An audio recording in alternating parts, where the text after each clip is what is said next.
শাশুড়ির পিছনে ঘুরে ঘুরে কয়দিন শেষ পর্যন্ত ওই জামাইয়ের কাছে মাথা নত করেই তোমাকে আসতে হবে। আমিও আমার নিজের দিক থেকে আমি 100-তে 100। আর ও শাশুড়ি মায়ের সাথে কি বুদ্ধি বের করছে রান্না বান্নার ভিডিও বন্ধ করার জন্য। আমার শাশুড়ি আম্মাকে দিয়ে বাজার ঘাট সবকিছু বন্ধ করাইছে। খাবার খাওয়ার পরে 10 মিনিট হাঁটবা, একটু দৌড়াবা, তারপরে সকাল বিকাল ব্যায়াম করার চেষ্টা করবা, তাহলে দেখবা তোমার পেট এমনিতেই ক্লিয়ার হয়ে যাবে, আমাকে নিয়ে কথা বলা লাগবে না। আর তুমি বড় হয়ে রাজবাস করতে চাও?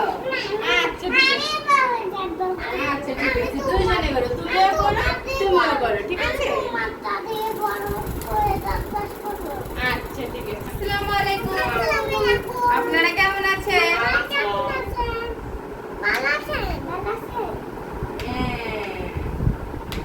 আমরা কত কষ্ট করে ভিডিও করি, ক্যামেরা দিকে তাকায় বলো। আপনারা লাইক করবেন, চ্যানেল সাবস্ক্রাইব করবেন, আমাদেরকে বেশি বেশি ভালোবাসা দিবেন। আসসালামু আলাইকুম, welcome back to our channel Sakib big family. ছোট সতীনের কর্মকাণ্ডগুলো দেখলে গায়ে যে কোনো ভালো মানুষেরই মাথা খারাপ হয়ে যাবে। ও বলে ও আমাকে নিয়ে 7 মাস খারাপ কথা বলছে, নিজের মুখেই কিন্তু বলছে প্রথম ভিডিওর শুরুতেই যে ও আমাকে নিয়ে 7 মাস বাজে কথা বলছে, খারাপ কথা বলছে। এখন আমি যদি 7 মাস ওকে নিয়ে কথা বলি কোনো প্রকার, তাহলে নাকি আমি ওর মতো সেম খারাপ হয়ে যাব। ও আমার সাথে প্রতিনিয়ত অন্যায় করেই যাইতেছে, সংসারে টিকতে দিতেছে না, শাশুড়ি আম্মার সাথে মিলে সংসার থেকে তাড়াতে চাইতেছে। আর বাবার বাড়ির পাওয়ার তো আছেই। তো সব কিছু মিলায় আমি এখন প্রতিবাদ করতেছি। তো আমাকে এখন বলতেছে যে আমিও নাকি ওর মতন খারাপ হয়ে যাব ওকে নিয়ে কথা বললে। কথা বলা তো একরকম একটা জিনিস, আর তুমি যেই কুটনামিগুলা করো সংসার থেকে তাড়ানোর জন্য, তারপরে যেই কার্যক্রমগুলো করো, এক প্রকার এগুলা বলতে আমি বাধ্য হয়েছি যে ও কিরকম যে সব দোষ আমার উপরে চাপাই দেয়।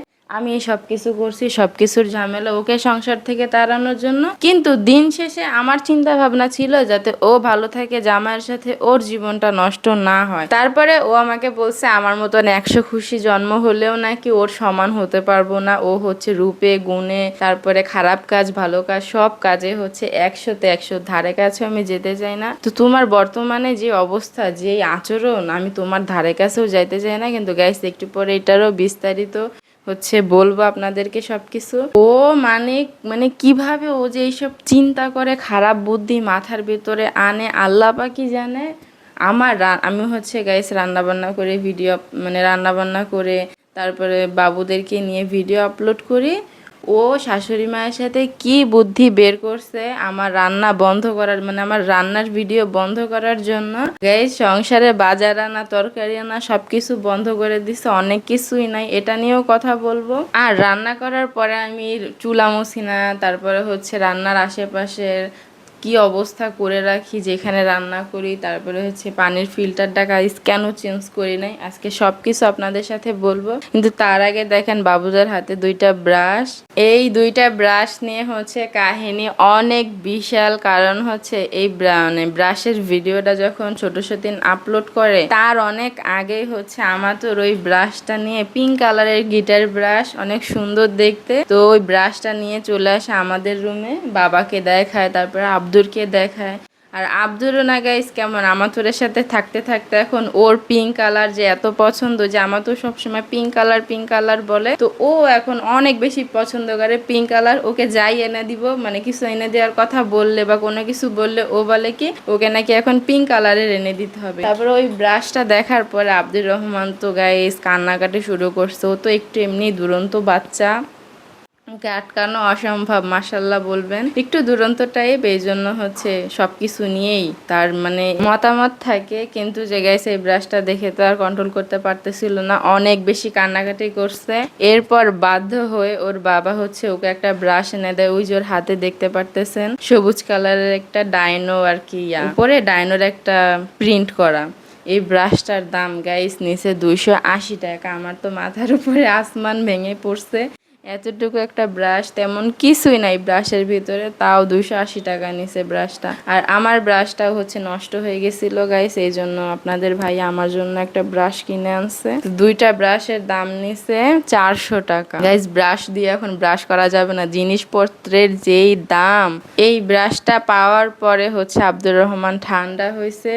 আর গাইস পিঙ্ক কালারের ব্রাশ ওর বাবা পায় নাই, এই জন্য এটা এনে দিছে। কিন্তু এটার ভিতরে যদি ডাইনোসরটা না থাকতো গাইস, ওই ব্রাশ জীবনে ইউজ করতো না, আরো বেশি কান্নাকাটি করতো, কেন কে এরকম ব্রাশ এনে দিছি। যাই হোক গাইস, আল্লাহ বাঁচাই দিছে। আর মাশাআল্লাহ আমার আন্ডা বাচ্চার ভোলাবালা চেহারা দেখলে কিন্তু একদমই মন গলাবেন না যে ওরা দুষ্টু না, অনেক শান্তশিষ্ট মিলেমিশে খেলা করে। গাইস এরা যে কি দুরন্ত, আমি যখন খেলতে বসি এদেরকে নিয়ে, তখন আমি হাড়ে হাড়ে টের পাই এরা যে কি আমাকে একটা কাজ মনে হয় 100 বার করে। কিন্তু গাইস ওদের একটা দিক অনেক বেশি ভালো, সেটা হচ্ছে আমি যখন ওদেরকে নিয়ে ভিডিও করতে বসি, ভিডিও করি, তো ওরা একদমই মানে ওরকম ভাবে দুষ্টামি করে না।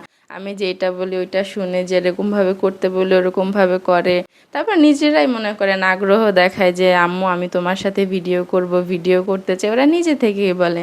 এই জন্যই ওদেরকে হচ্ছে আমি ভিডিওতে এত বেশি দেখাই। যাই হোক গাইস, ছোট সতীনকে নিয়ে কথা না বললে তো আমার আবার পেটের ভাত হজম হয় না। ও এভাবেই বলছে। আমার মনে হয় কি গাইস, ও যে আমাকে 7 মাস নিয়ে কথা বলতেছে, আমি যে শুরু থেকে বাবার বাড়িতে গেছি আর এই পর্যন্ত আমি যে এখনো শ্বশুর বাড়িতে আছি, তো এই যে টাইমটা ও আমাকে নিয়ে কথা বলেই যাইতেছে, আমার মনে হয় কি ওর মনে হয় আমাকে নিয়ে কথা না বললে ওর মনে হয় পেটের ভাত হজম হয় না, এই কারণে হচ্ছে আমাকে নিয়ে কথা বলে পেট ক্লিয়ার করার জন্য। খাবার খাওয়ার পরে 10 মিনিট হাঁটবা, একটু দৌড়াবা, তারপরে হচ্ছে সকাল বিকাল ব্যায়াম করার চেষ্টা করবা, তাহলে দেখবা তোমার পেট এমনিতেই ক্লিয়ার হয়ে যাবে, আমাকে নিয়ে কথা বলা লাগবে না। আর কি বলছে, আমার মতন হচ্ছে 100 খুশির জন্ম হলেও তোমার সমান আমি হতে পারবো না কখনো। তো আমি তোমার মতন হইতে চাই না, আমি সেই শুরু থেকেই বলতেছি, আমি যদি তোমার মতন হইতে চাইতাম, তোমাকে হিংসা করতাম, তাহলে তোমাকে কখনোই আমি আমার সতীন বানাই এই সংসারে আনতাম না। কারণ আমি তোমাকে আগে থেকেই চিনি, জানি তুমি আমার বেস্ট ফ্রেন্ড ছিলা। তো বেস্ট ফ্রেন্ড থেকে যে তুমি আমার সাথে এরকম একটা কাজ করবা, আমার সংসারে এসে আমাকে তাড়াতে চাইবা, আমার সংসারটাকে কেড়ে নিতে চাইবা, তাহলে তোমার মতন মেয়েকে জীবনেও সতীন বানাইতাম না। তোমার মনে এই ছিল। আর গাইস এটা আমি আপনাদেরকে বলতেছি যে আমার স্বভাব অনেক আগে থেকে, আমার স্বভাব হচ্ছে আমার মতন আমি নিজের মতন করে থাকবো, আমার যেটা ভালো লাগে আমি ওইটা করব। কারো ওই যে কপি করে বা কেউ একটা কাজ করছে ওই কাজটা আমিও করব, বা কেউ একটা জামা বানাইছে ওই সেম জামা আমিও বানাবো, এরকম মানে আমার মেন্টালিটি আসে না। আমার যেটা ভালো লাগবে আমি ওইটাই করব।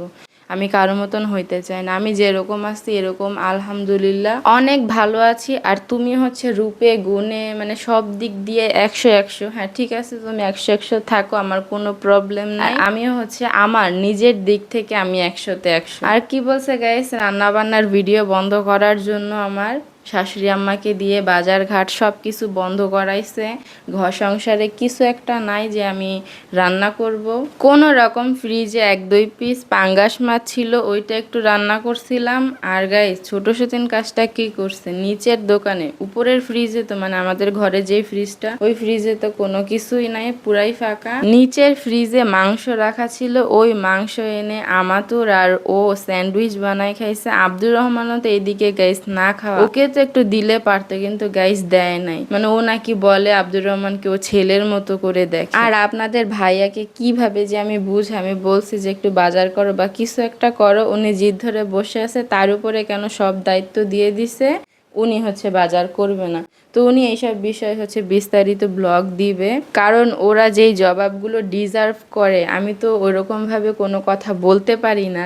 তো আপনাদের ভাইয়া সবগুলো বিষয় ক্লিয়ার করে বলবে। আমি যেখানে রান্না করি ওইখানে পরিষ্কার করি না, তারপরে চুলা পরিষ্কার করি না, আমি নাকি এইসব জীবনেও কোনোদিনও পরিষ্কার করব না। সংসারে সব কাজও হচ্ছে করতেছে, সামলাচ্ছে, তাহলে আবার কেন বলে গাই যে আমি ওকে সংসার করতে দেই নাই, সংসারের কোনো কাজ ধরতে দেই নাই। কেউ যদি নিচ থেকে করে আমি কিভাবে আটকাবো তারে বলেন তো। গাইস আর একটা কথা বলছে, আমি কেন হচ্ছে পানির ফিল্টারের পিপিটা চেঞ্জ করি না। গাইস আমার কাছে তো পিপি নাই, আমি কিভাবে চেঞ্জ করে দিব, ওর কাছে এক্সট্রা ছিল। আর আমি যদি আপনাদের ভাইয়াকে বলিও যে আমাকে একটা পিপি এনে দেন চেঞ্জ করে দিই, পানির কালারটা অনেক বেশি কালো হয়ে গেছে আয়রনে, চেঞ্জ করা দরকার। উনি কখনো এনে দিবে না, কারণ ঘরে আছে, এনে মানে এক্সট্রা কেন এনে দিবে? আর তার উপরে যে বর্তমানে মানে একজন আর একজনের উপরে সংসারের ভার ঠেলে দিতেছে, উনি তো আরো আগে এনে দিবেন। কিন্তু আবার বলে আমি নাকি অনেক জঘন্য, আমি এটা দিয়ে কিভাবে পানি খাইছি।